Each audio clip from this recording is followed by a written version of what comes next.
ತುಂಬಾ ಜನ ಹೆಂಗಪ್ಪ ಅಂತಂದ್ರೆ ಇವಾಗ ಹಳ್ಳಿಗಳ ಕಡೆ ಈಚೆ ಬಿಟ್ಕೊಂಡು ಕೋಳಿಗಳ ಸಾಕ್ತಿದ್ರು. ಅವಾಗ ರೋಗಗಳು ಇರಲಿಲ್ಲ ಅಂದ್ರೆ ಅದರಿಂದ ಒಳಗಡೆ ಬಿಟ್ಕೊಂತ ಅಂದ್ರೂ ಜಾಗ ಬದಲಾವಣೆ ಆಗ್ತಾ ಇರುತ್ತೆ. ಈಗ ಕೋಳಿಗಳಿಗೆ ಯಾವ ಥರನಪ್ಪ ಅಂತಂದರೆ ಇವತ್ತು ಹಳ್ಳಿಗಳ ಕಡೆ ಬಿಟ್ಕೊಳ್ಳೋ ಕೋಳಿಗಳು ಹೆಂಗೆ ಅಂತಂದರೆ ಈ ಜಾಗದಿಂದ ಆ ಜಾಗಕ್ಕೆ, ಆ ಜಾಗದಿಂದ ಇನ್ನೊಂದು ಜಾಗಕ್ಕೆ ಜಾಗ ಬದಲಾವಣೆ ಅಂತ ಆಗ್ತಾ ಇರುತ್ತೆ. ಅಂತಂದರೆ ಇವಾಗ ಇದ್ದು ಜಾಗದಲ್ಲಿ ಯಾವುದೇ ಕಾರಣಕ್ಕೂ ಕೋಳಿಗಳು ಇರುವುದಿಲ್ಲ, ಆದ್ದರಿಂದ ಜಾಗ ಬದಲಾವಣೆ ಅಂತ ಆಗ್ತಾ ಇರುತ್ತೆ.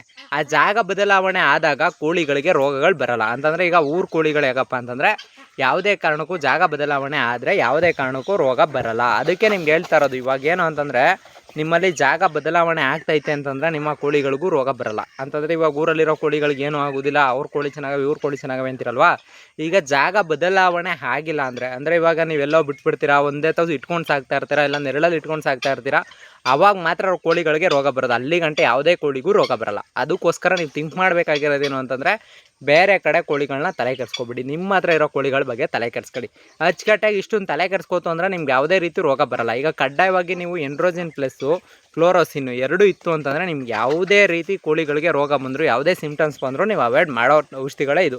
ಕಂಪ್ಲೀಟಾಗಿ 5 ಡೇಸ್ ಹಾಕೊಳ್ಳಿ, ಇಲ್ಲಾಂದರೆ ಕಂಪ್ಲೀಟಾಗಿ 3 ಡೇಸ್ ಸ್ಪ್ರೇ ಮಾಡ್ಕೊಳ್ಳಿ. ಇಷ್ಟೇ, ಇನ್ನೇನು ಕೆಲಸ ಇಲ್ಲ ಅಲ್ಲಿ.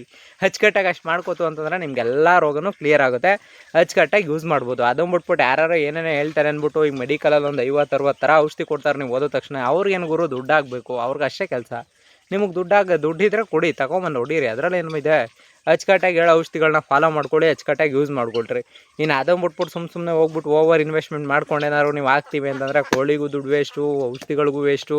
ಸುಮ್ಮನೆ ಇದೆಲ್ಲ ದುಡ್ಡು ವೇಸ್ಟ್ ಮಾಡ್ಕೊತಿರೋ, ಕೋಳಿಗಳನ್ನೂ ತೀರ್ಸ್ಕೊತಿರೋ ವಿನಃ ಇನ್ನು ಯಾವುದೇ ರೀತಿ ರೋಗ ಕಂಟ್ರೋಲ್ ಮಾಡೋಕ್ಕಾಗಲ್ಲ.